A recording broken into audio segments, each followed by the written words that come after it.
ग्रामीण क्षेत्रों पर शासन चलाना अब चैप्टर आगे बढ़ चुका है। रैयतवाड़ी, महलवाड़ी, स्थायी बंदोबस्त जैसी अंग्रेजों की आर्थिक नीतियों से हम आगे चलते हैं। अब अंग्रेजों ने अपने लिए क्या फसल भारत में उगाई जाए उसके ऊपर ध्यान देना शुरू किया। अंग्रेजों ने भारतीयों को अपने फायदे के लिए फसलें उगाने हेतु तैयार किया।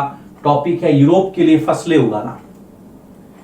उन्होंने अपने अपने फायदे के लिए किन किन क्षेत्रों में कौन सी फसल पैदा होगी वो किसानों को उगाने के लिए प्रेरित किया, मजबूर किया, कुछ भी कह सकते हैं आप। अब देखिए, यहां पर एक लिस्ट बनाऊंगा मैं, फसल और क्षेत्र।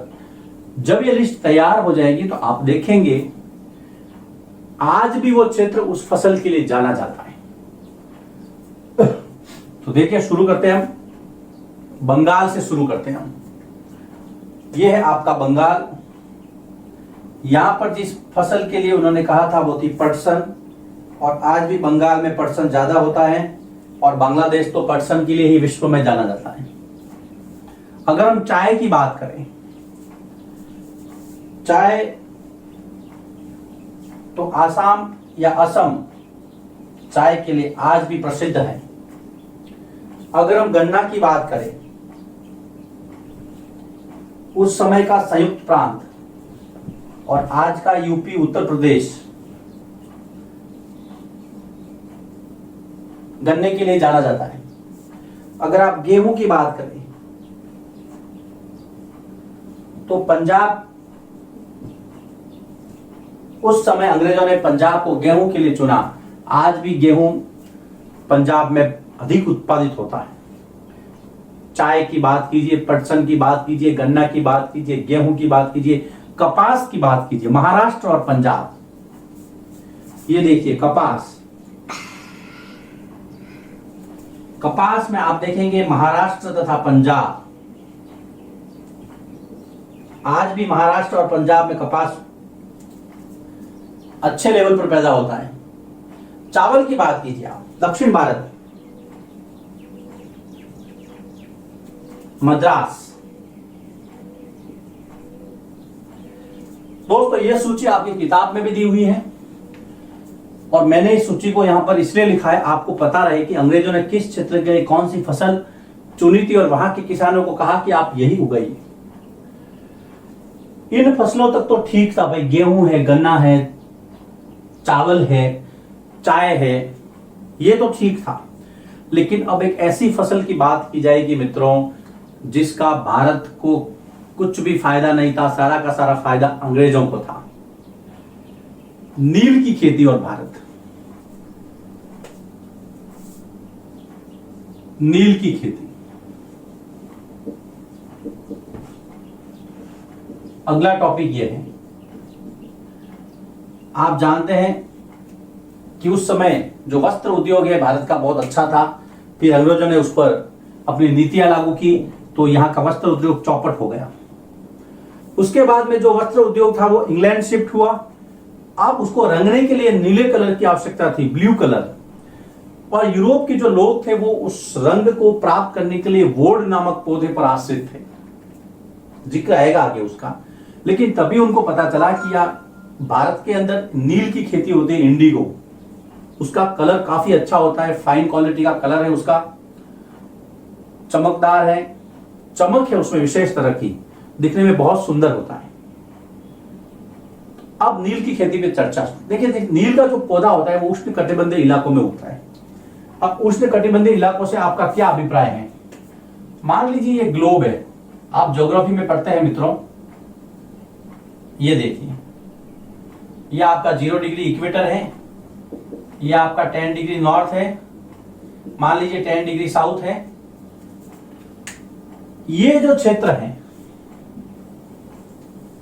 ये है उष्ण कटिबंधीय क्षेत्र। कौन सा? ये वाला, 10 डिग्री उत्तर से 10 डिग्री दक्षिण। और यहां के जो इलाके हैं यहां पर नील की खेती बहुत अच्छी होती है मित्रों। तो शुरू अपनी चर्चा इसी से शुरू करते हैं कि नील का पौधा उष्ण कटिबंधीय इलाकों में उगता था। नील का पौधा, देखिए बहुत सरल कंसेप्ट है ये, उष्णकटिबंधीय इलाकों में उगता था। उष्णकटिबंधीय क्या है मैंने आपको बता दिया, 10 डिग्री उत्तर से 10 डिग्री दक्षिण का जो क्षेत्र है वो उष्णकटिबंधीय, जहां पे सूरज की गर्मी की मात्रा ज्यादा होती है। और नील का पौधा के लिए जो आवश्यक जलवायु दशा है, वो क्लाइमेटिकल जो कंडीशंस है वो अच्छी है वहां पर। यूरोपीय लोग नील से पहले वोड नामक पौधे का प्रयोग करते थे, ये मैंने बताया आपको। यूरोप के लोग नील से पूर्व वोड, वेरी इंपॉर्टेंट, वोड नामक पौधे का प्रयोग करते थे।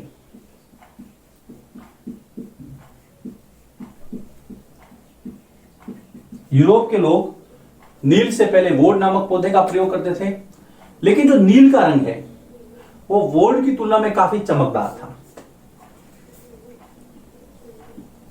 नील का रंग वोड की तुलना में काफी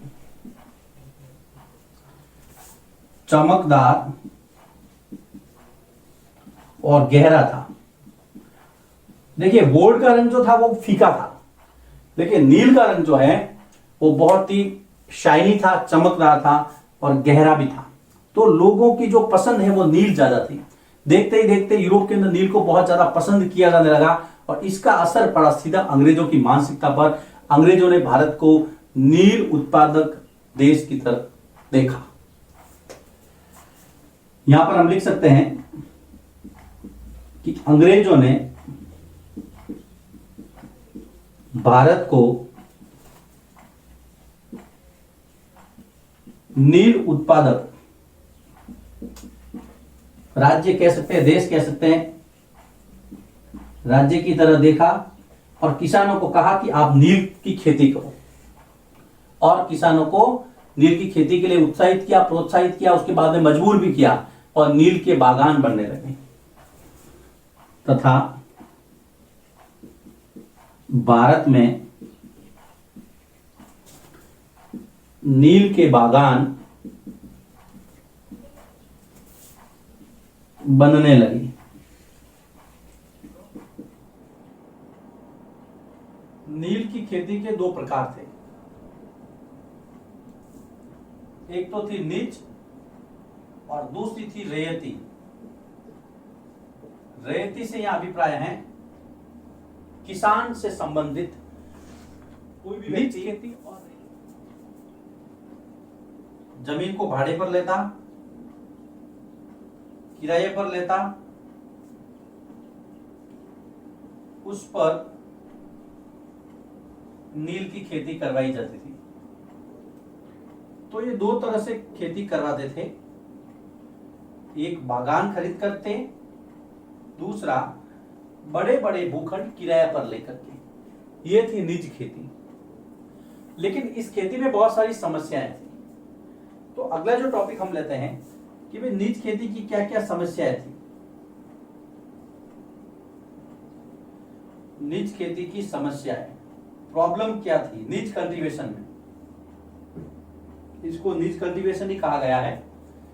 निज खेती में देखिए सबसे पहले तो इसमें बड़े भूखंडों की आवश्यकता थी जो सभी के पास उपलब्ध नहीं था। तो पहला हम यही जानेंगे कि इसमें बड़े बड़े भूखंडों पर खेती की जाती थी, लेकिन बड़े भूखंडों का मिलना बहुत मुश्किल था। पहला कि इसमें बड़े बड़े भूखंडों मतलब जमीन के टुकड़े, जिसको आप बड़े खेत कह सकते थे, उस पर खेती की जाती थी, परंतु बड़े भूखंडों का मिलना मुश्किल था। सबसे पहली बात तो ये,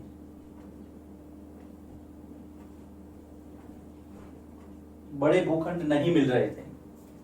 उसके बाद में दूसरी बात यह है कि खेती के लिए मजदूरों का इंतजाम करना बहुत मुश्किल है। खेती करने के लिए बहुत सारे मजदूर चाहिए, कृषि उपकरण चाहिए, और कृषि उपकरण का इस्तेमाल भी मजदूर ही करते थे। तो प्रॉब्लम यहाँ थी, बड़े बड़े भूखंडों पर अधिक मात्रा में मजदूर चाहिए थे, लेकिन उसका इंतजाम बागान मालिक कहां से करते हैं? तो खेती के लिए मजदूरों का इंतजाम।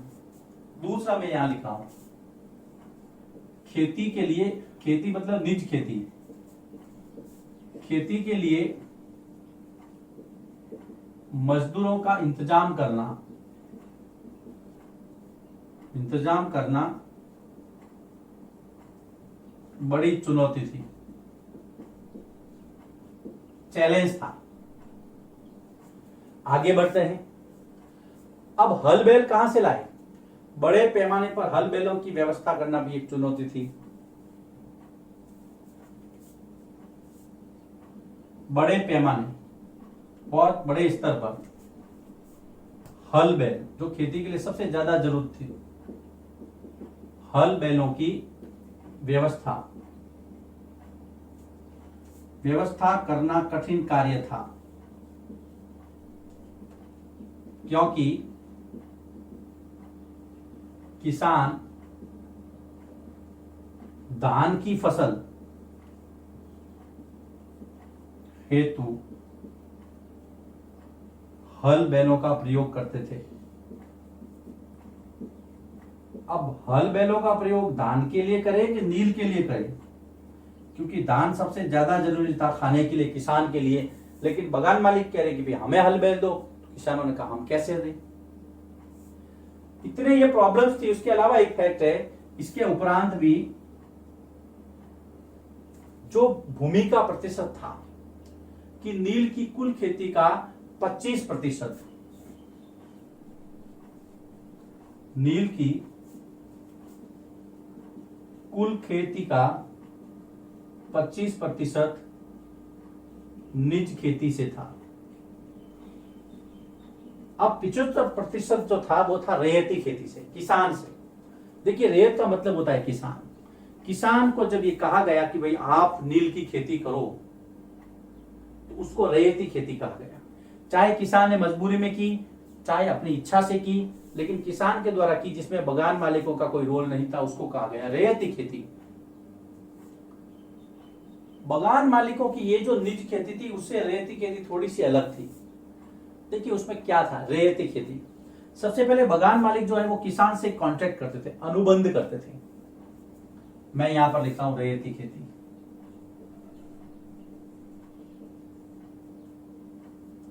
इसमें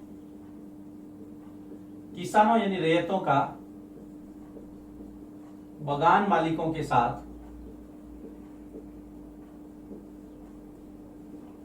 एक अनुबंध होता था, करार होता था, कॉन्ट्रैक्ट होता था। इस अनुबंध के तहत किसानों को कहते कि आप अगर नील की खेती करोगे तो आपको कम ब्याज पर पैसे मिलेंगे। जो किसान अनुबंध करते थे उन्हें कम ब्याज पर कर्जा मिलता था। जो किसान नील की खेती के लिए अनुबंध अर्थात कॉन्ट्रैक्ट करते थे, अनुबंध करते थे, उन्हें कम ब्याज पर कर्ज मिलता था। ये उनको एक सहूलियत दी गई, लेकिन बाद में यही सहूलियत उनके गले की फांस बन गई, उनके लिए मुसीबत बन गई। कर्जा लगातार बढ़ता रहा। नील की खेती ने किसानों को बर्बाद कर दिया। कर्जा लेने वाले किसानों को अपनी 25% भूमि पर नील की खेती करनी पड़ती थी। कर्जा लेने वाले किसान को खेत की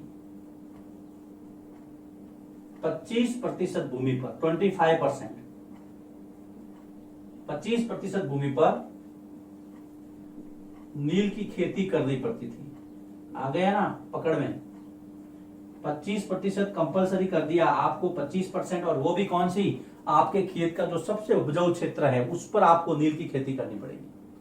कंडीशन क्या थी? कि बगान मालिक बीज और उपकरण इक्विपमेंट्स देंगे, मिट्टी तैयार करने का जिम्मा किसान के खाते में आएगा। चौथा, इसको मैं यहां शिफ्ट कर रहा हूं, बगान मालिक किसानों को बीज और उपकरण मुहैया करवाते थे, मतलब देते थे, जबकि मिट्टी तैयार करने का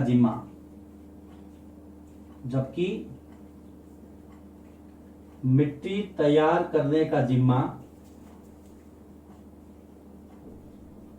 किसानों पर था। ये था रेती खेती की कुछ शर्तें। प्रश्न आता है कई बार, रेती खेती में क्या क्या शर्तें थी, निज खेती में क्या क्या शर्तें थी। नील की खेती दो प्रकार से की जाती थी, एक निज थी और एक रेती थी। दोनों का आपको समझना है। सबसे पहले निज खेती है, जिसमें बगान मालिकों का बड़ा बड़ा भूखंड होता था और उसको किराए पर भी लेते थे और खेती करवाते थे नील की। लेकिन निज खेती की प्रॉब्लम क्या थी कि एक तो बड़े बड़े जो भूखंड है वो मिलते नहीं थे, सबसे पहली प्रॉब्लम तो ये। दूसरी प्रॉब्लम है मजदूरों का इंतजाम नहीं होता था, मजदूर कहां से लाए। तीसरा, हल बैल चाहिए थे, वो कहां से लाए, क्योंकि हल बैल धान की फसल के लिए भी, ये देखिए धान की फसल के लिए भी किसानों को चाहिए होते। ये देखिए कीवर्ड्स होते हैं किसी भी क्वेश्चन का आंसर लिखने में। लेकिन फिर भी आंकड़े ये बता दे कि 25% खेती निज खेती थी उस समय नील की। निज का मतलब खुद का, बगान मालिकों का इसमें पैसा कमाने का उद्देश्य रहता था।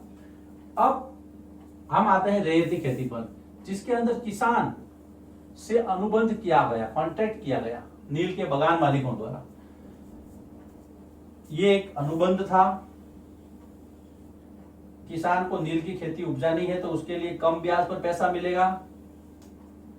कर्जा लेने वाला किसान 25% भूमि पर नील की खेती करेगा खुद की, और उसके लिए बीज और उपकरण देंगे बगान मालिक यानी कि अंग्रेज देंगे, लेकिन मिट्टी तैयार कौन करेगा, किसान करेगा। अब हम अगले वीडियो लेक्चर में पढ़ेंगे कि रेती खेती में प्रॉब्लम्स क्या थी, और यहां से एक प्रश्न निकलता है अभ्यास का, रेती खेती में क्या दिक्कतें आ रही थी।